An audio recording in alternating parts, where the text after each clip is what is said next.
जिंदगी में कितने भी दुख आ जाए, कभी उनसे भागना मत, क्योंकि जितना भी कोशिश कर लो, मुसीबतें आपका पीछा कभी नहीं छोड़ेगी। इसीलिए मुसीबतों का डर। एक व्यक्ति अपनी जिंदगी में बहुत दुखी था। उसे समझ नहीं आ रहा था कि उसके साथ हमेशा बुरा ही क्यों होता है। घर पर परिवार वालों से अनबन, बिजनेस में व्यापारियों के साथ अनबन, मित्रों के साथ बहस। उसे समझ नहीं आ रहा था कि ये क्या हो रहा है और क्यों हो रहा है। उसे हमेशा ऐसा ही लगता कि सब उसके दुश्मन हैं और उसकी बर्बादी का कारण है। और वो अपने घर वालों को भी अपना उससे कहा, शायद किसी ने तुम्हारे ऊपर काला जादू किया है। तब उसने उस काले जादू को हटाने के लिए कई तंत्र मंत्र करने वालों को। एक दिन परेशान होकर वो इधर उधर टहल रहा था, तो उसे एक सिद्ध बाबा मिले। उसने बाबा को अपनी सारी व्यथा बताई और बाबा से पूछा, बाबा आप ही बताइए, मेरे इस दुख का असली कारण कौन है? कौन मेरी जान के पीछे पड़ा है? से देखकर बताया, तुम्हारे घर का ही कोई है जो तुम्हारे इस दुख का जिम्मेदार है। उसने तुम पर जादू टोना किया है और तुम्हें अपने परिवार वालों से बचकर रहने की जरूरत है। आने वाला समय बहुत मुश्किल होने वाला है। उस व्यक्ति ने बाबा से इस समस्या का निवारण पूछा। बाबा ने उसे बहुत सारे उपाय बताए और कहा, तुम्हें एक वृद्ध व्यक्ति घर चला गया और घर में हर किसी को शक की नजर से देखने लगा। रात हुई और वो व्यक्ति बाबा के कहे तंत्र मंत्र करने के लिए डरते डरते शमशान पहुंचा। उसने देखा कि एक चिता जल रही है और उस चिता के पास एक व्यक्ति बैठा है जो जोर जोर से हंस रहा है और कह रहा है, अरे ओ भाई, चिता पर सवार होकर कहाँ जा रहे हो? जिंदगी भर दूसरों को दुख दिए ताकि खुद सुखी रह सको, फिर भी बिना सुख लिए खाली हाथ कहाँ जा रहे हो?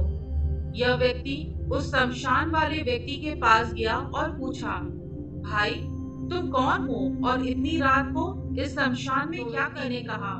मैं एक सन्यासी हूँ और यहाँ आता हूँ जीवन को मृत्यु में बदलते देखने के लिए, कि कैसे सदैव अपने आप को अमर मानकर कर्म करने वाला व्यक्ति दुख से पीछा छुड़ाकर सुख के पीछे भागता है और अंत में यह देह छोड़कर अग्नि में भस्म हो जाता है।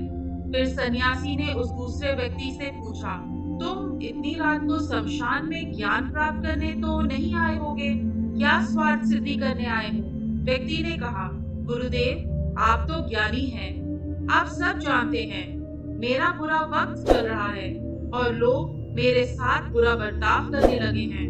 लोग मुझसे जलते हैं और सब मिलकर मुझे बर्बाद कर देना चाहते हैं। इसीलिए एक सिद्ध बाबा के कहने पर मैं यहाँ तंत्र मुस्कुराए और कहा, अरे इतना सब करने की क्या आवश्यकता है?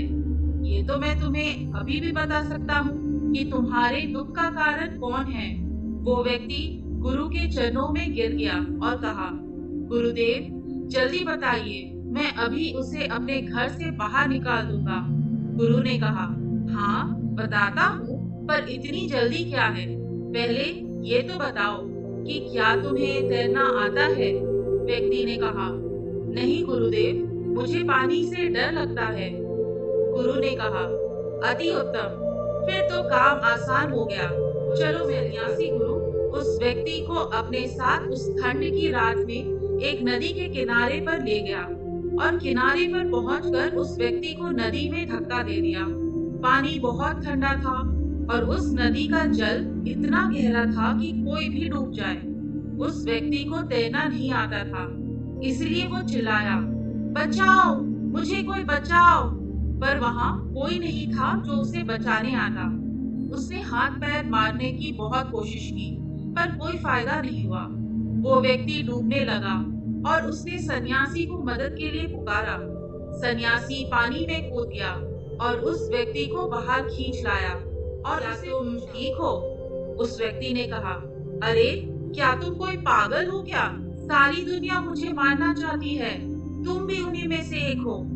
ये सुनकर गुरु बहुत जोर से हंसे और उस व्यक्ति को अपने झोले से कंबल निकालकर दे दिया और कहा, शांत हो जाओ, और पहले मेरे कुछ सवालों के जवाब दो। तुम उस नदी में डूब रहे थे क्योंकि ये नदी यहाँ पर है। व्यक्ति ने कहा, हाँ बिल्कुल सही। गुरु ने कहा, तुम उस नदी में डूब रहे थे क्योंकि उस नदी का पानी गहरा था। व्यक्ति ने कहा, हाँ बिल्कुल सही, यही वजह थी। गुरु ने फिर कहा, तुम उस नदी में डूब रहे थे क्योंकि तुम्हें कोई बचाने नहीं आ रहा था। व्यक्ति ने कहा, हाँ आप बिल्कुल सही कहते हैं। गुरु ने कहा, तुम उस नदी में डूबकर मरने वाले थे क्योंकि मैंने तुम्हें इस नदी में धक्का दिया था। व्यक्ति ने कहा, हाँ यही बात है, आपने ही मुझे धक्का दिया था। अगर आप मुझे धक्का नहीं देते तो मैं नहीं डूब रहा होता। अचानक गुरु उस नदी में कूद गए। उस ठंडी रात में, उस ठंडे पानी में गुरु बड़े आराम से मजे ले लेकर तैर रहे थे और बहुत दूर तक तैरने के बाद वापस उस व्यक्ति के पास आकर बैठ गए। आसपास की लकड़ियां इकट्ठी की और फिर उस व्यक्ति से पूछा, यह नदी भी यही है?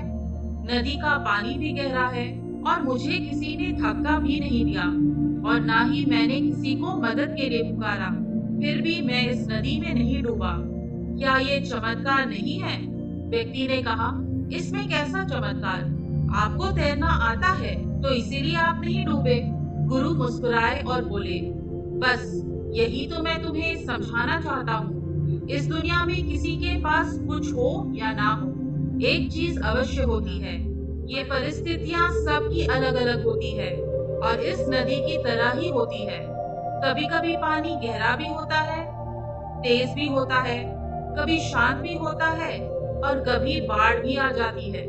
इसीलिए इन परिस्थितियों में जिसने तैरना सीख लिया वो कभी बचाओ बचाओ नहीं चिल्लाता, वो हमेशा तैरकर बाहर आ जाता है। अब बताओ कि अगर तुम इस नदी में डूब रहे थे तो इसमें इसके लिए नदी दोषी थी या मैं जिसने तुम्हें धोखा दिया और उस नदी में धक्का दिया, या वो लोग जो तुम्हें बचाने नहीं आए? वो व्यक्ति गुरु के चरणों में गिर गया और कहा, दोष मेरा है गुरुजी, मुझे तैरना नहीं आता। गुरु ने कहा, अब जाओ, तुम्हारे दुख और परेशानी ये सब तुम्हें एक अच्छा तैराक बना देंगे और फिर तुम कभी परिस्थितियों की नदी में नहीं डूब सकोगे। पर याद रहे, अगर तुम अपने दुख से भागे नदी में डूब जाओगे, तुम्हें कोई बचाने के लिए नहीं आएगा और अगर किसी ने बचा भी लिया तो कब तक बचे रहोगे? एक दिन तो शमशान में आना ही है। ये कहकर वो गुरु वहां से चले गए। उस व्यक्ति को भी अपनी भूल समझ में आ गई। उसके दुखों के लिए कोई और नहीं बल्कि वो खुद जिम्मेदार था। जब उसे यह बात समझ आई तो न घर में कोई झगड़ा हुआ, न मित्रों से अनबन। तो क्या आप भी परिस्थितियों से घबराते हैं या उनमें तैरना जानते हैं? एक बात याद रखें, दुख और तकलीफ वो गुरु है जो हमें कठिन से कठिन परिस्थितियों में तैरना सिखाती है। धन्यवाद।